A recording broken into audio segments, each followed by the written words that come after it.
All right, go react to this Charlamagne. Pretty much endorses Kamala Harris and then Andrew Schultz. It's a pretty good podcast because they both got opposite views. Let's see what they talk about. Footage. So I don't immediately just believe in these things.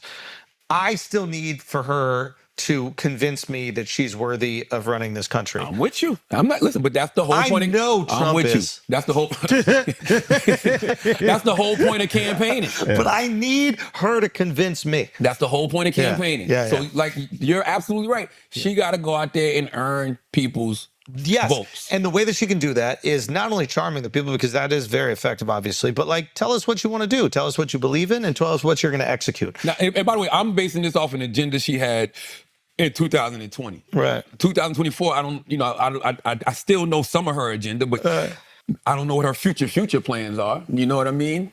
But What? yeah, it's just going to be interesting. What? You see, this is it. This is it right here. You don't even know. You know what she wanted to do in 2020. Earth to Charlamagne. It is 2024 here, buddy. You say you don't know her future. Man, bro, nobody knows her policies. Nobody knows her policies. I just went to her website for the first time because I heard people talking about it, right? We go get into it. KamalaHarris.com just basically says, here's a form, not form, but donate here. And I'm Kamala Harris. Nothing on her website says anything about her policies and what she wants. You go to DonaldTrump.com. He's got a whole page where it says Agenda 47. He talks about it in every video. You can donate. There's a whole bunch on there about him and what he's standing for. So this video is exact reason why I tell people, well, what is it that you like about Kamala Harris? Well, no. What policies do you like from Kamala Harris? What is it that you are actually voting for? You just heard Charlamagne, who's endorsing her, says, well, I know what she was trying to do, and I know what she tried to do in 2020, but I don't know what her future agenda is. Because she ain't got one. Let me use my ebonics. She ain't got one, brother. She doesn't have one. She doesn't. And so this is why so many people are having conversations with the Dems, and they're like, you guys are delusional and silly because you don't even know why you're voting for. You guys are so hyper scared of Trump that you guys are just ready to check a box for Kamala, and the lady could ruin the entire country.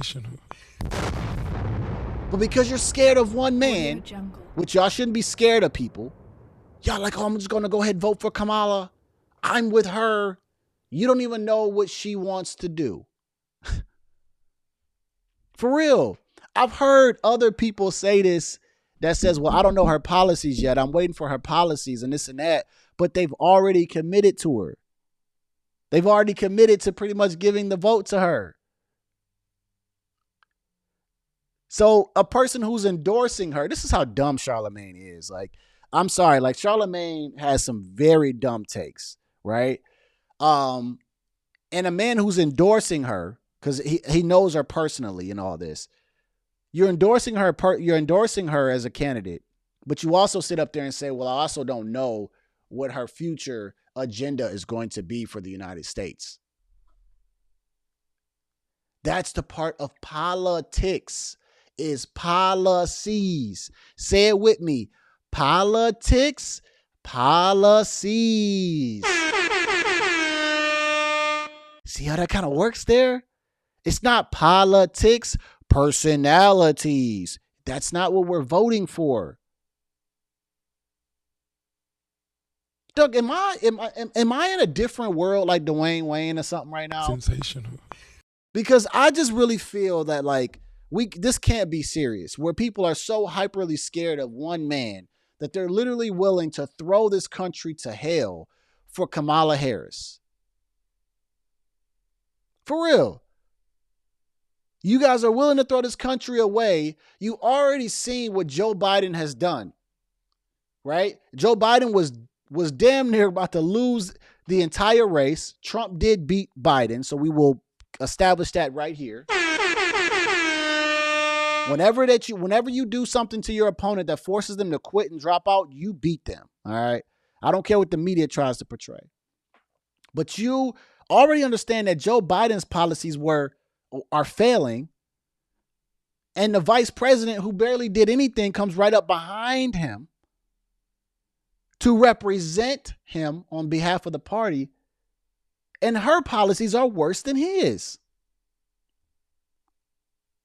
Come on, y'all. Y'all got to think better. You got to think better. There's no way that you're going to say, well, though that's not her policies. No, she's inheriting she's inheriting Joe Biden's policies. And her policies are even more far left. All she cares about is abortion, guys. That's the biggest confidence that she has to talk about, is abortion and Trump bashing. Sensational. What are her foreign policies? How does she expect to stop the border? How does she expect to bring down inflation? Can we ask real questions to Kamala Harris? Or are we just going to let her talk about Trump all the way till November? This man doesn't even know why he even supports her, and he's endorsing her. He went on, he's I think on the Breakfast Club, like he literally said, I'm endorsing Kamala Harris. He didn't want to endorse Biden, but he endorsed her like first day. But he also doesn't even know what she stands for. Man, y'all, Jesus. Y'all can't be serious right now, man. Y'all just can't be serious, man. Like, is this what we've come to where we pretty much got the villain and the superhero in politics, and everybody just is so scared of this guy? I've said this before. Trump is a guy that I would want to be talking to other world leaders. Joe Biden would never be a person that I want to talk to world leaders, negotiate on behalf of us, create deals, because he's incompetent and he's clearly a puppet. He's clearly someone who's being controlled. Sensational. Okay? Let's not make it seem like the media trying to brush this under the rug. He didn't just get overthrown in his own party. Kamala Harris is bought and paid for. Joe Biden is bought and paid for. You know why people like Trump? Because he's not bought and paid for. He's the guy that writes the donations and the donor money for your candidate. And he's running as the president of the United States. And he's like, forget all y'all. I can pay for myself. He didn't even take the presidential salary. He's not bought and paid for. That's why he talks the way he talks, because he doesn't have to watch his words and be politically correct like your politician has to be. I want someone who's real, who's going to tell me how it is and be authentic, and that's not bought and paid for.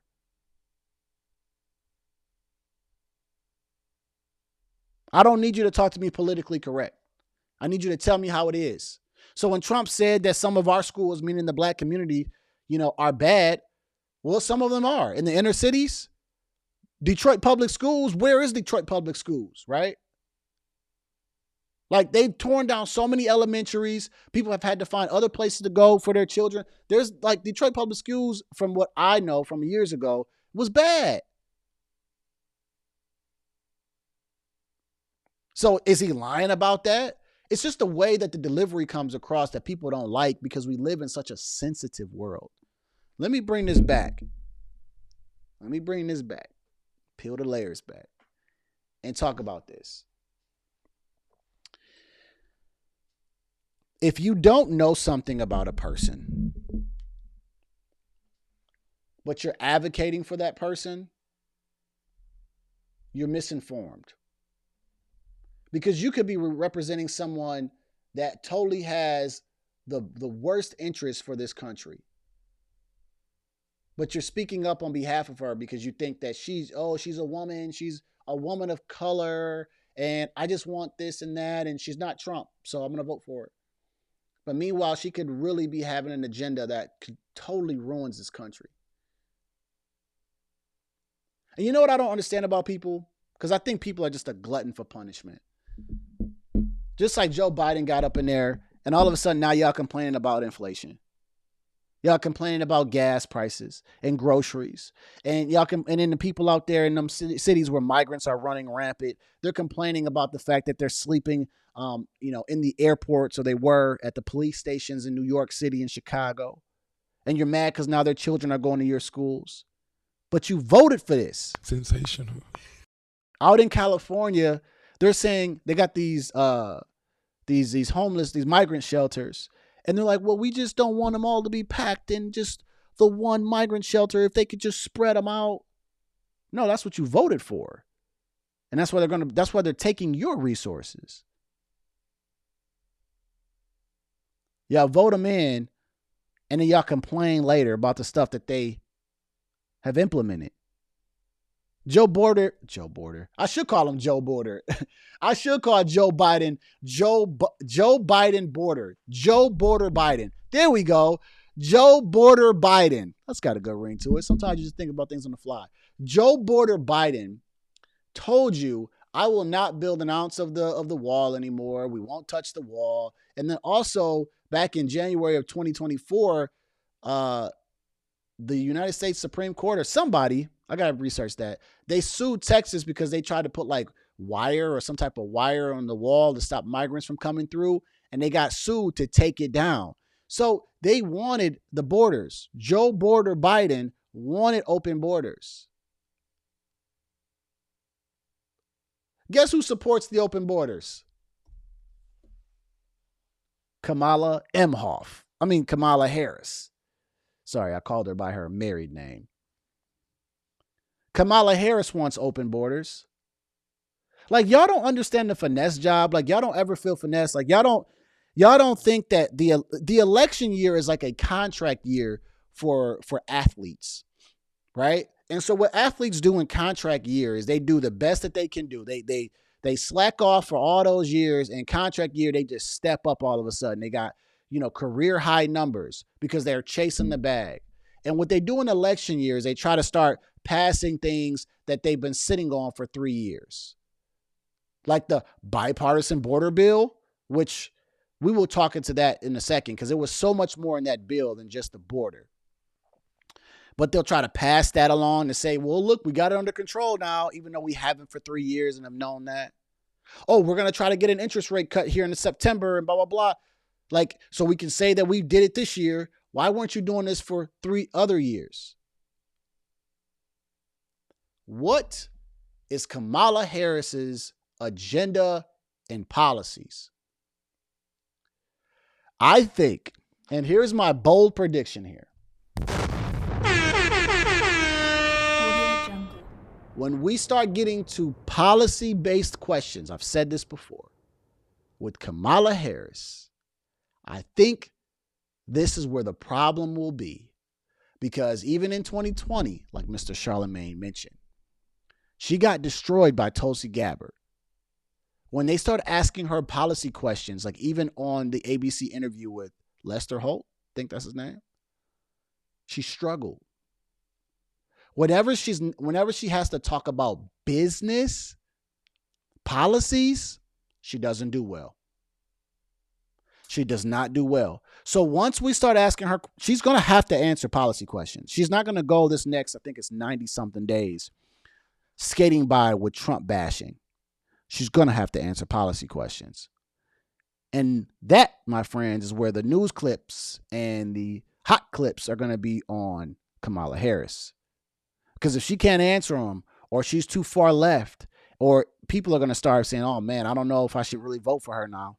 And she may lose a lot of them independent and swing voters. My opinion. Just my opinion. My observation. Once she stops talking about, it's the prosecutor versus the criminal. Yeah, that's all cute, fun and games. What are your policies based upon this? What about this? What do you plan to do when you're in office for this, and that? No one's asking those questions yet. No one's asking her those questions. But she will have to answer them eventually. And I think that's where the problem lies. Let's get up out of here. And like I say, after every video, this is chess, not checkers. I'm going to see y'all at work. It's going to be a cold summer.